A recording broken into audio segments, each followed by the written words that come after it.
Well, hi, hello, and welcome to Limitless Google Cloud Data Protection.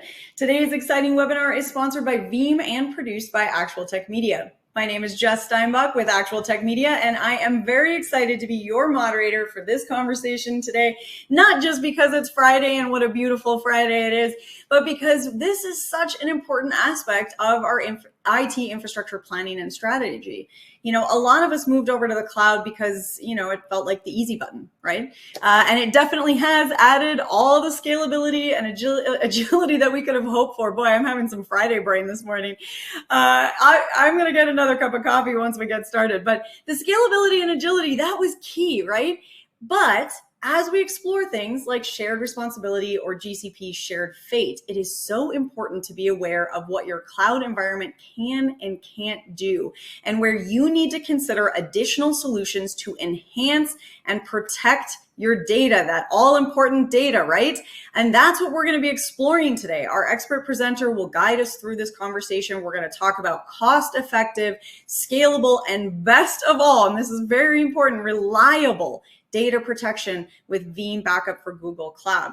So let's get through some of our important housekeeping info. We'll jet through it, and then we can get this show on the road.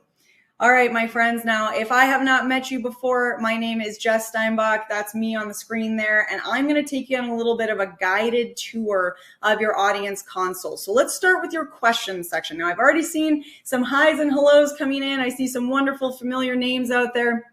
And I'm so excited to be here with all of you today. The questions section is a great place to get connected with your community, say hi and hello, but also to get in all of those questions, all of the feedback and ideas that you have. We absolutely want to hear from you. And our speaker is going to be watching these questions come in throughout the conversation today and kind of adjusting as we go. So if you have topics that you want to drill down on or that you're a little interested in exploring, make sure that you're posting those in that questions window. Now, a quick side note on that, the questions window is also the best place to reach out and let us know if you do have any technical issues during our session today. Knock on wood, hopefully that doesn't come up. It's Friday, let's just smooth sail out into the week. But let's say those tech gremlins have got a little bit of a hold on you today. Don't forget that a browser refresh is going to get rid of most of those issues. But if that's not working for you, just shoot a message in that questions tab and our crew will be there to help you out. All right, so now that you found the questions window, let's go one tab over. We're going to take a look at the handouts tab. There are so many awesome resources in there for you, some great follow-ups and takeaways. There's going to be a lot that we're going to cover today, and you're going to want to dig in a little bit more after we wrap. And hey, who doesn't want a little more weekend fun reading, right? So download these handouts and save them for a little bit later. There's a solution brief, backup, migrate, and recover data with Google Cloud, VMware Engine, and Veeam. And then there's a couple of white papers, Google Cloud Backup for Dummies. I love that. Great. I'm on board. Google Cloud and Veeam, Data Protection Challenges in Modern IT. That's such a great read.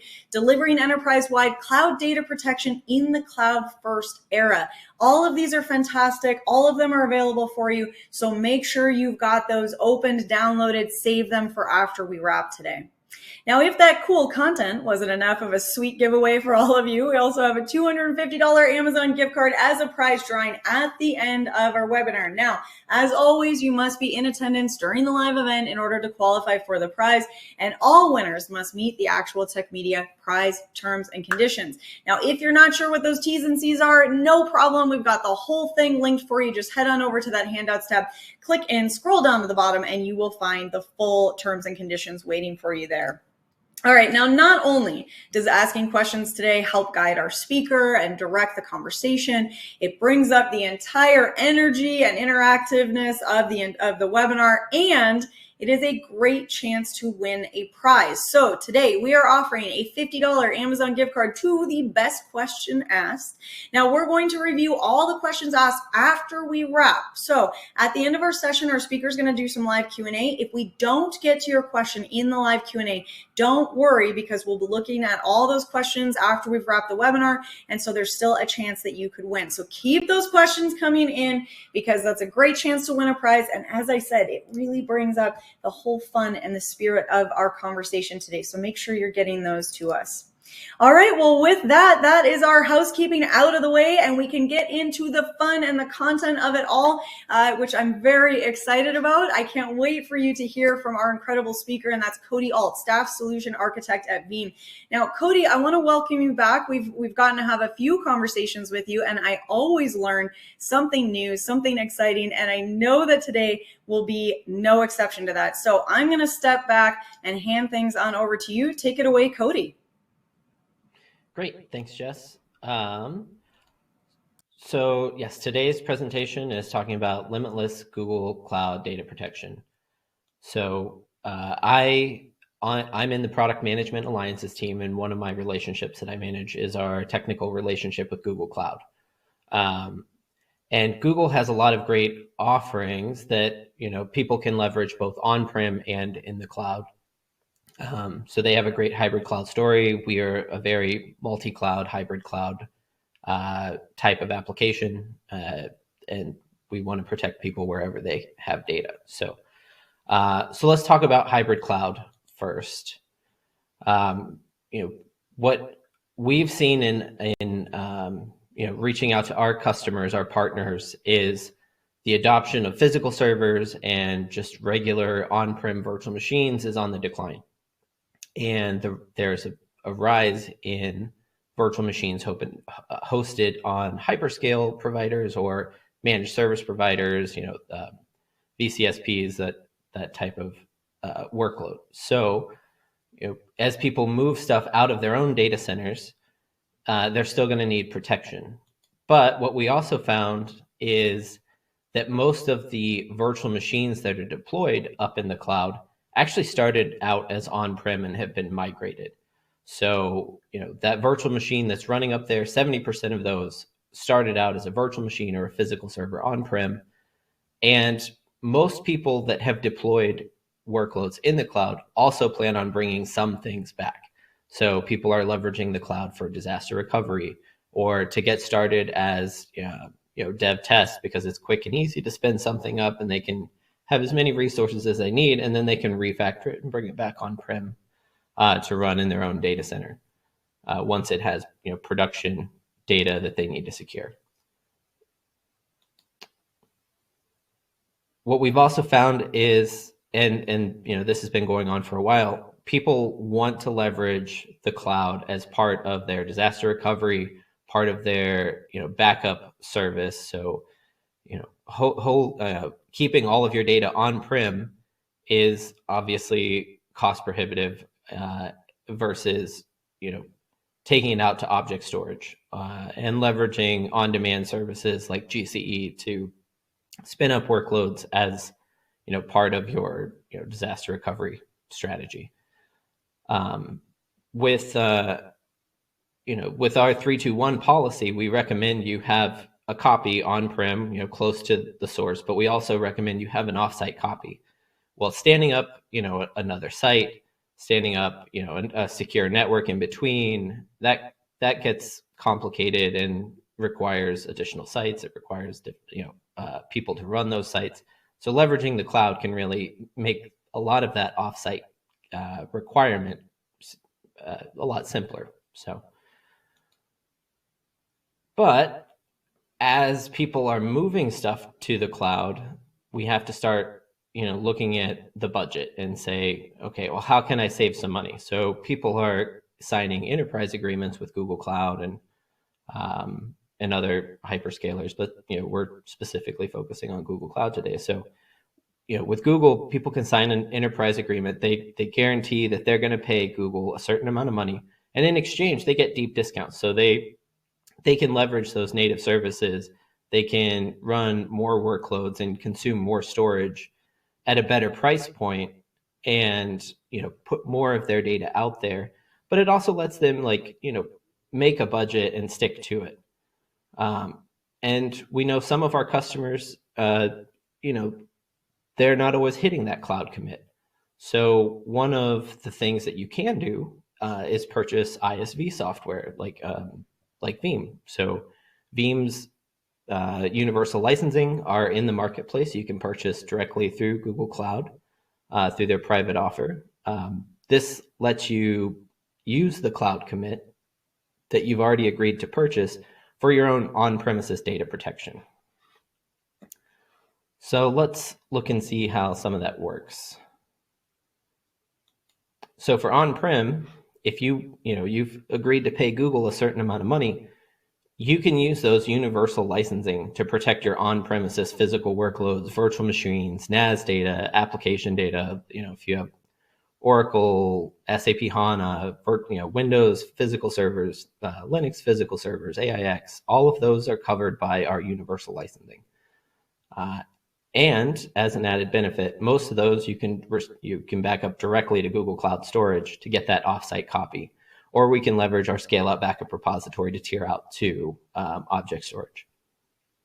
So consuming that Google Cloud Storage also contributes to your cloud commit, and it gives you that highly durable, cost-effective way of storing data. So I'm going to show you guys a quick demo of backing up direct to Google Cloud Storage. So if we go in here, you can see we'll just go to the repository section and we'll click Add Object Storage and we'll select Google Cloud and we'll give it a name. And then we have to choose a key that has permissions on the bucket. We'll select the region that we've created our bucket in. And we should be able to see a couple here that I've pre-created. And I've already pre-created a folder. So otherwise you might have to create one if this is your first time using that bucket. And it's pretty much as simple as that. It's just like any other repository. You'd specify the mount server for instant recoveries or FLRs and just click finish. And then we just create a backup job. And we'll select a machine that we want to protect directly to Google Cloud. And just make sure the repository is set to the direct to object storage repository that we just made.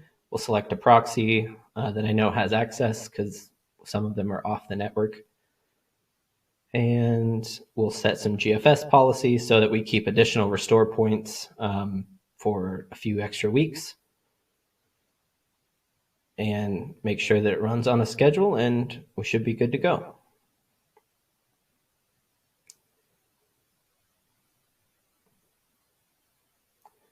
Give it a few seconds to spin up. It's got to create the snapshot and start protecting that machine, but it goes pretty quick.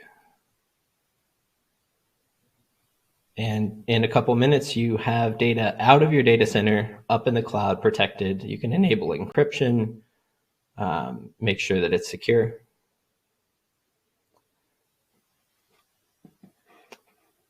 And there we go. So we've talked about on-prem, but let's talk about, you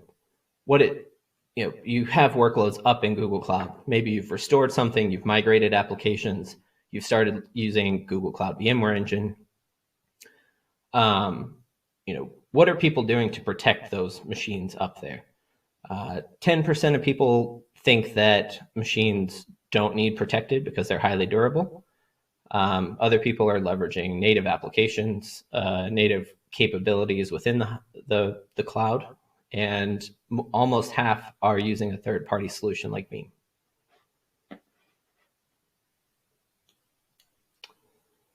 So for the workloads that are in Google Cloud, the first two here, Google Cloud Compute Engine and Cloud SQL, we can protect with our Veeam Backup for Google Cloud. The next two, SAP HANA and Oracle, we can protect through our RMAN plugin and SAP HANA backend plugin under backup and replication. And GCVE is just like an on-prem VMware environment. So we can protect that with backup and replication, just like we do on-prem. And if you're using Kubernetes engine or Anthos, we can protect that with our Casting K10 product, which is a Kubernetes native application backup product. So why are people using Google Cloud VMware Engine? some of the benefits that I hear from customers is, it's real quick to stand up. It's on demand. I can pay for it when I need it. It's highly scalable. I can scale out on demand. But it also, if you compare this to some of the other ones, it has a solution user that's built in.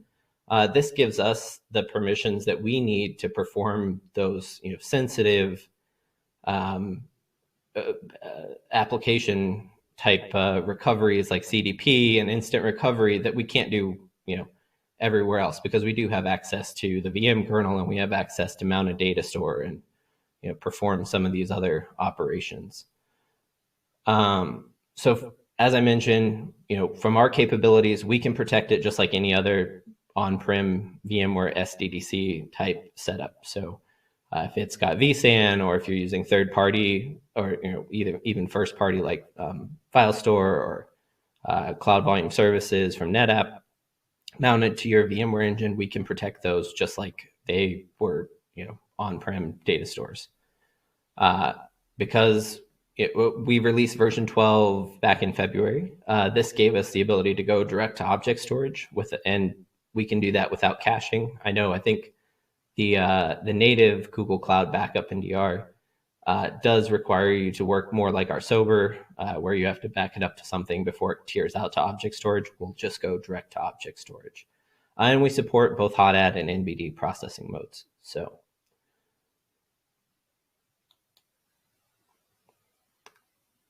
And as I mentioned, that solution user unlocks our capabilities to perform instant VM recovery, other OS FLRs. We can do full VM, virtual disk restores, and then application item recovery. We can take the backups and mount them and perform application recovery of Active Directory or SQL, Exchange, Oracle, whatever you're backing up as a virtual machine. We can protect and export that data directly back to the live application. Some of the other reasons that I've seen our customers use GCVE for is because it's a great way to quickly get resources for disaster recovery. So, you have existing machines on-prem and you don't have a second site, or you're trying to, not renew a data center, you're trying to spin down workloads as best as possible to centralize, but you still need an offsite DR site.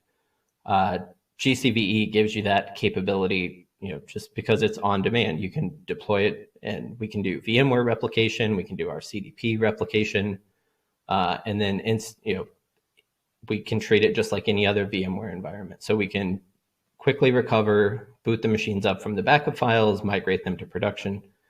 And then we can also replicate back. So it makes things easy. Not changing the format makes it easy to bring back on-prem without, having to change from a Google Cloud Compute Engine format to a virtual machine. You can do replication to bring it back and quickly, fail over within minutes, as opposed to wait for an application to completely restore and cut over. So I have a quick demo of CDP as well. So I've got an on-premises application machine. I've got a web application running on it. It's kind of showing you log data, what's going on. And I've pre-restored that machine in GCVE. So in backup and replication, we can go into our managed services and find the vCenter and go to the IO filters and just install the VIBs.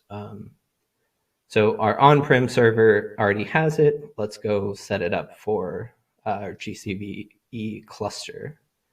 So if we click apply, I've sped this up a little bit, but it quickly deploys the VIBs that we need to push out the CDP filter drivers. And then we just need to set up a policy. So we'll give it a name. We're going to map the network. We'll find the machine that we wanted to replicate and select it. We'll select the GCVE cluster.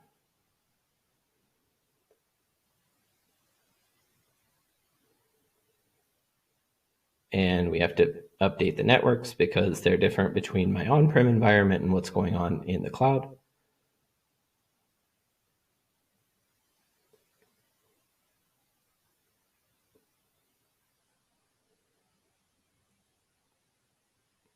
And I've manually set my proxies just so that we don't have to wait. And I forgot to check replica seeding, so we're going to go back and tick that box real quick. So now that that's turned on, I can just click detect, and it'll tell that that machine's the same as the restored machine. We'll change our RPO policy so that it sends data every 10 seconds or so, and we'll keep restore points for 30 minutes.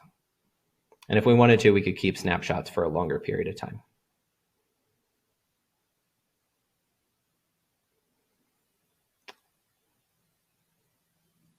And it'll kick off here in a few seconds. It'll have to do an initial kind of synchronization to make sure they're up to speed and that they're as close as possible before we start synchronizing data every 10 seconds. But if we give it a few minutes, we'll see that it's processing the disk and it's sending data as it's generated. So if something happened in my machine, I could click fail over. I could select the point, and if I knew something happened like 30 minutes ago, I could roll it back, as far back as needed. If somebody dropped a table or something was corrupted, or somebody put in bad data, we could just quickly roll back. And then I'm going to show you the failover machine here. And then there it is. And if we look, the timestamp's a little older because it failed back, and we're good to go. And if we wanted to, we could permanently fail over, or if we needed to, we could also fail back. So, if the production instance, if we wanted to bring it back on-prem, while it's running, we could also, set it up so that it replicates back on-prem and brings it back online.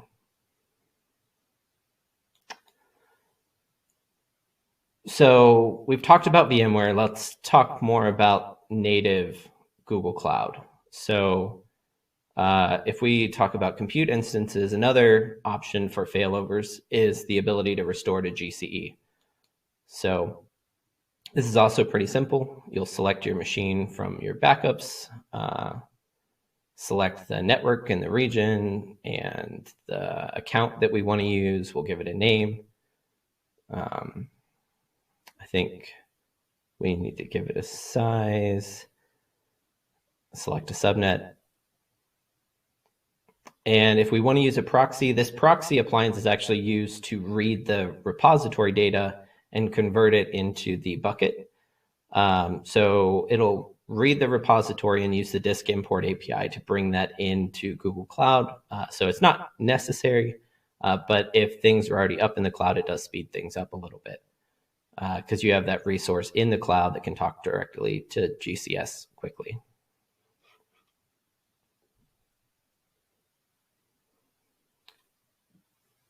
And then once it kicks off, it'll start pushing the data up, and then it'll convert the disk and power it on.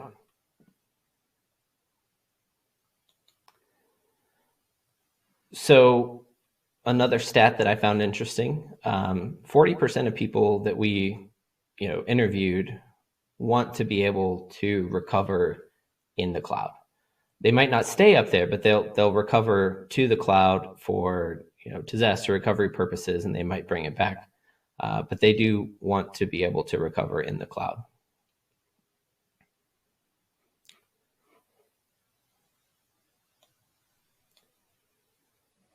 So let's talk about some of the benefits of Google Cloud Compute Engine. This is probably where most people are going to start. It's very similar to deploying a virtual machine on-prem.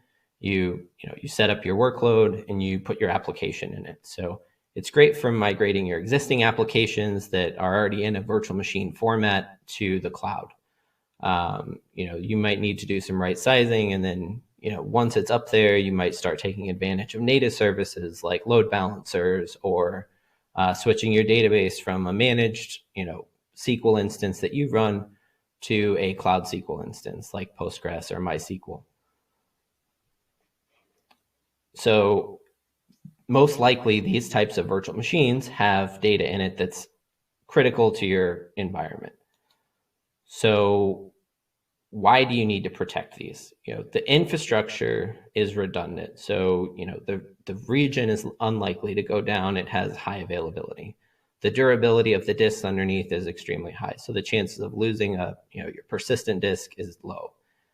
But if a user goes in and drops the table, that's quickly replicated across all of your virtual machines, all the durability underneath. So protecting the data is still on the user. That is, as part of that shared responsibility model for the cloud, you are in charge of managing your data.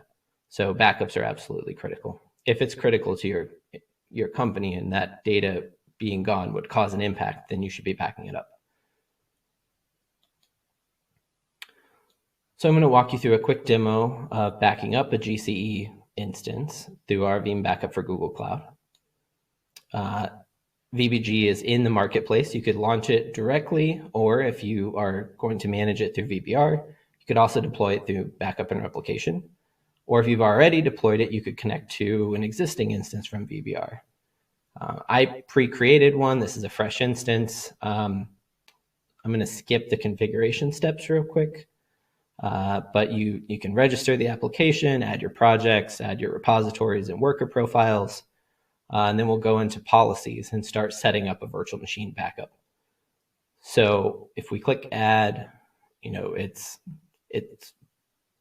they're all the same. But with Cloud SQL, we also have the ability to protect MySQL and Postgres as of version 4 that was released earlier this year. So let's start with virtual machines. We'll edit a job here so you can see the settings that I already have. So you can select the project or folder if you've added it that way. The benefit of folders is you can protect a lot of projects. You don't have to add everything individually. So if I want to, I can add which regions that have workloads that I want to protect. So if I build a repository for a region, I can also protect all the workloads in that region to the same local repository. I can use a label. The benefits of labels are you can when you provision a virtual machine, you can just assign that label to that machine and it'll apply the backup policy that you need. So, essentially, once it's provisioned, it's automatically picked up. By default, snapshots are, the first type of backup. We can do region or multi-region. Google Cloud defaults to multi-regional. That way the snapshots are persistent. And then we can also enable backups. This lets us read the snapshot data and take it to an object repository for cheaper long-term retention. So let's look at the settings. You can have daily, and you can have more snapshots than backups, but each backup is going to require a snapshot to go with it. So if you're doing daily and you turn on weekly, weekly is going to use those existing virtual machine or the daily snapshots as opposed to creating its own weekly snapshot unless you don't have something scheduled. So it tries to harmonize that schedule. We could assign additional labels if we need to the snapshots. And then there's some extra settings like health check and retries. And we'll give you a cost estimation of what we think it'll cost to store that data based on the retention period and how big the virtual machine is. And you can see I'm missing a permission, but we can do that later. In here, you can see, since we've added it to backup and replication, we can see those policies that we've already created.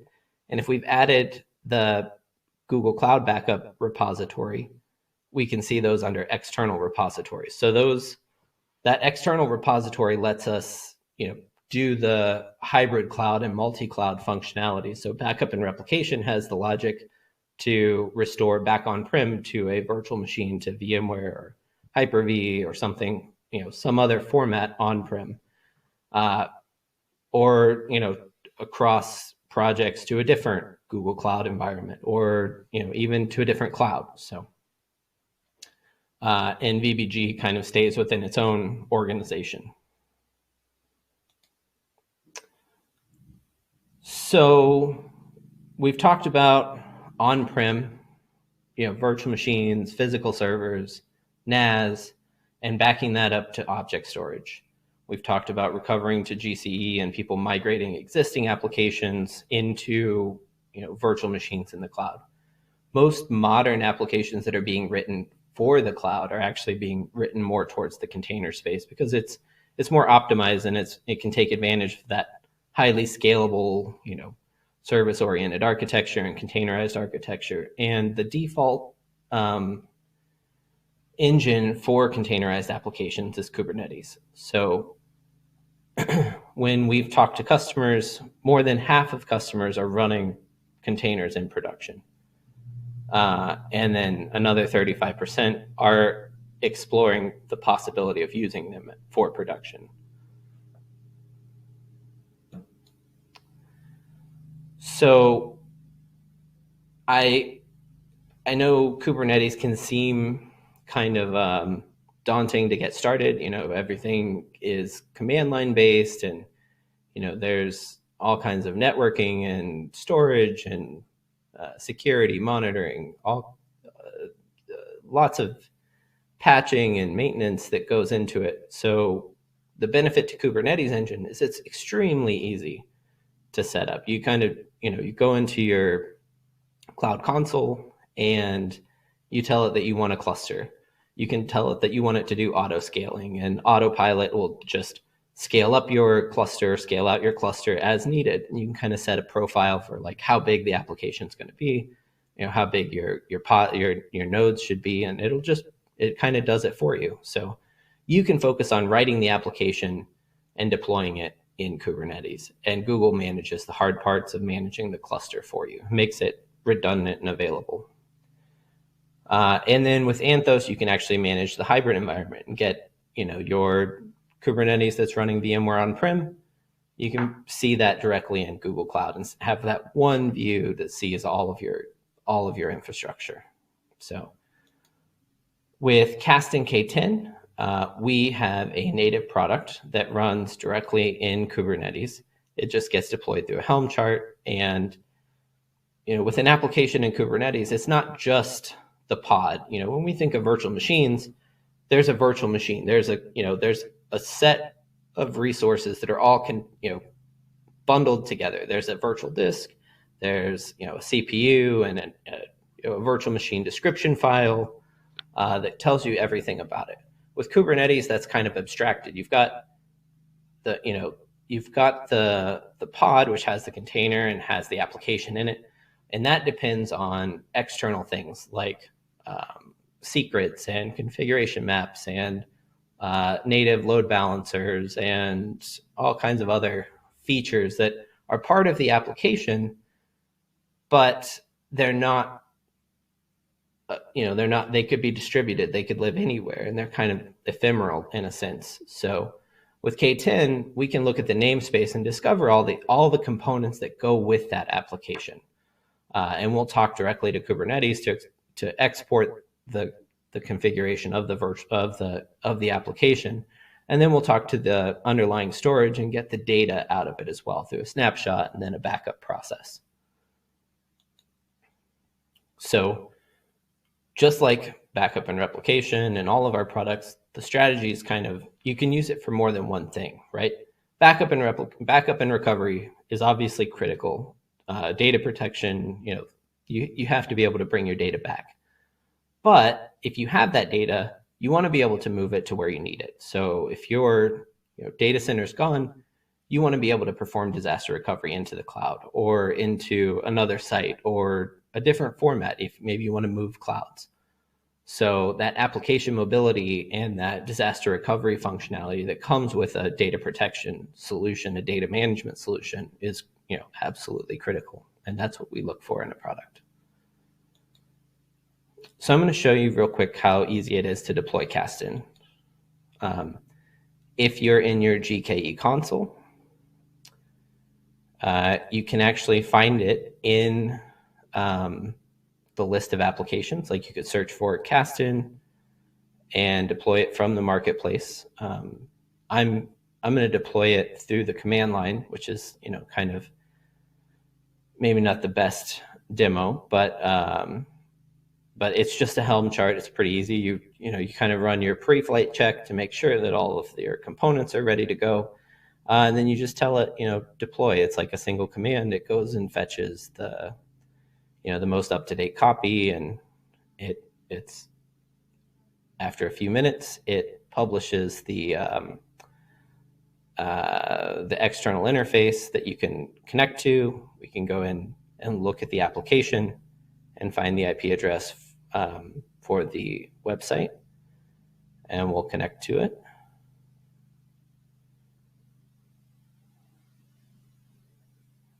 And from there, depending on how you've deployed it, you can either copy out like a bearer token, or you can, if you set up authentication to a third-party SAML provider, there's different ways to get in, and you start configuring it and backing up your applications. It'll automatically discover all of your namespaces and quickly let you start protecting your Kubernetes workloads, just like all of our other products. So that's kind of what I have for you guys today. I know it kind of went quick.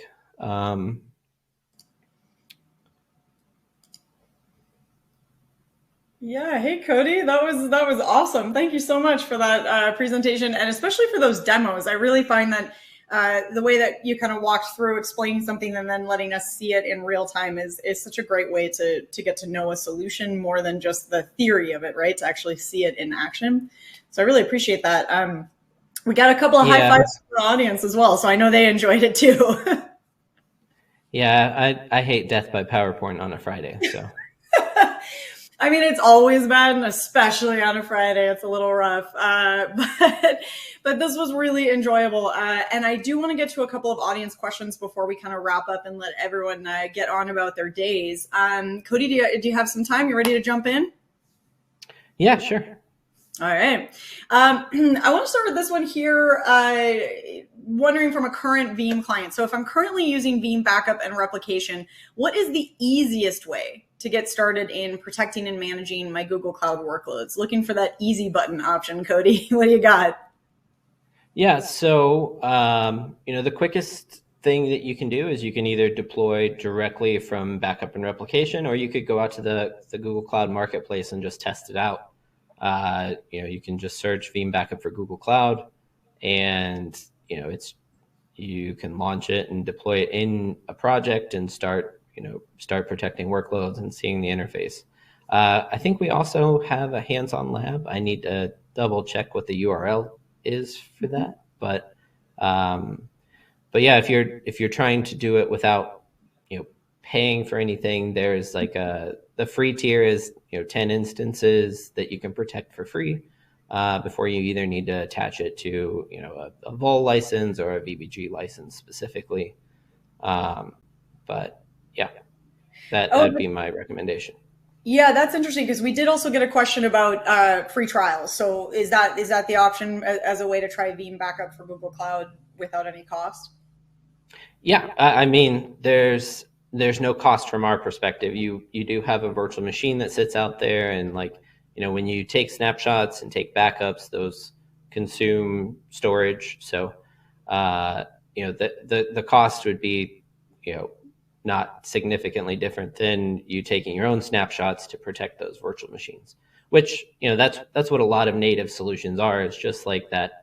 You schedule a snapshot and it snapshots your virtual machine, and those sit out there. But snapshot storage actually sits on a higher cost type storage compared to us compressing the data and sending it to object storage. So it should be still cheaper than trying to back it up yourself. Now, we did get a question about notifications that I wanted to ask you. So Ben in the audience here is saying, hey, look, I've got alert overload from all the different programs that they're using, Zendesk and ServiceNow. So rather than having different alerts coming in, he's wondering if Veeam can integrate in so that the alerts are coming in through their existing systems and creating tickets that they can deal with. Yeah. So as part of the availability suite or the we just renamed it to the data protection platform. So our mid-tier comes with Veeam One, which is a monitoring and reporting application that can connect to backup and replication. So it would be where most of the alerting is configured. By default, you can have backup and replication send SMTP notifications. I know Veeam One has some additional features as far as like being able to fix alerts or set alerts to be able to perform operations, and we're working on some other integrations with other alert management and like help desk type applications, but I don't know if I have anything I can share right now. No, that's great. That's a good start, and always more room to do some research afterwards. I'm wondering, we got a question here, and I really love when people ask this because there's a lot of people out there that are sorting through a lot of different solutions. So if there was something that you wanted people to be aware of in terms of what makes the Veeam solution really unique, especially when it comes to this data protection in Google Cloud, what would you want them to take away as that key unique for you? So, for me, I've always liked how flexible and easy the product is to deploy. I've been here for 13 years, and I worked in customer support. I've been in our pre-sales team, and I've seen us deployed in just about every kind of environment that I could think of. Being software only, it kind of lets us adapt, but we try really hard to make it extremely simple. So if a customer has an environment that has specific compliance requirements or specific hardware requirements that they either have to use an existing appliance, or they need integration with specific storage device, we have made that incredibly easy. And with the cloud, it's we've taken that with us, and Veeam Backup for Google Cloud is extremely easy. I'm pretty sure I could teach anybody how to use it in about 10 minutes. So. Well, hey, I'm sure for a lot of people out there, that's music to their ears, because there's a lot of time spent teaching how to use programs. So cutting down on that training and internal education is, I'm sure, a big win. Another question for you here. Can Veeam protect MySQL and PostgreSQL instances? Yes. So there's a lot of ways that those can be deployed. So it's kind of hard to say yes to everything. But if it's in Google Cloud as a Cloud SQL instance, Veeam Backup for Google Cloud can take snapshots and database exports of those to object storage. And then for virtual machines, we can protect it on-prem, either as just an image level backup, or if they want to use an in-guest backup, we can use the Veeam Agent for Linux or Veeam Agent for Windows, depending on what you're doing. And those come with options for quiescing the database. Amazing. All right. Well, Cody, I have to say, I wish we could keep this conversation going, but I think we're going to have to leave it there for today. But before you leave us, though, is there, you know what? There's one last question. I'm seeing questions come in, so I want to make sure we get to as many as we can. This is interesting. Anything that you want to say about different size industries? So for smaller businesses, bigger businesses, is there a size business that this isn't going to work for, either financially or it doesn't make sense for them? Yeah. So we have different licensing tiers. So for our smaller customers, we have a Veeam Essentials license, which is discounted, and it scales up, a lot. It's relegated to a smaller amount of workloads, because it is for small businesses. But it's the same application, it's the same features. It's just you know, it's a license that's priced more for our smaller customers. I would say that most of our, you know, a decent chunk of our customers, I'm not sure the exact numbers, but I would bet more than 70% of our customers are under, you know, 100 workloads. So, Awesome. So yeah, we play well in all spaces, I think. Well, that's great. Well, as I said, I think we'll leave it there. But before we go, for somebody that does want to jump in and get started, you know, you've mentioned a few different tools and resources. What is the kind of the first way for somebody to get rolling with Veeam? You know, I'd probably just start with Veeam.com. Our user guide has walkthroughs on everything.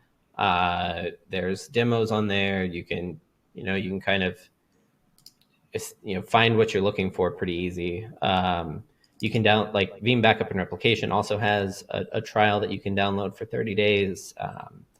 Veeam Backup for Google Cloud, like I said, you can deploy the free tier for forever to protect a handful of instances.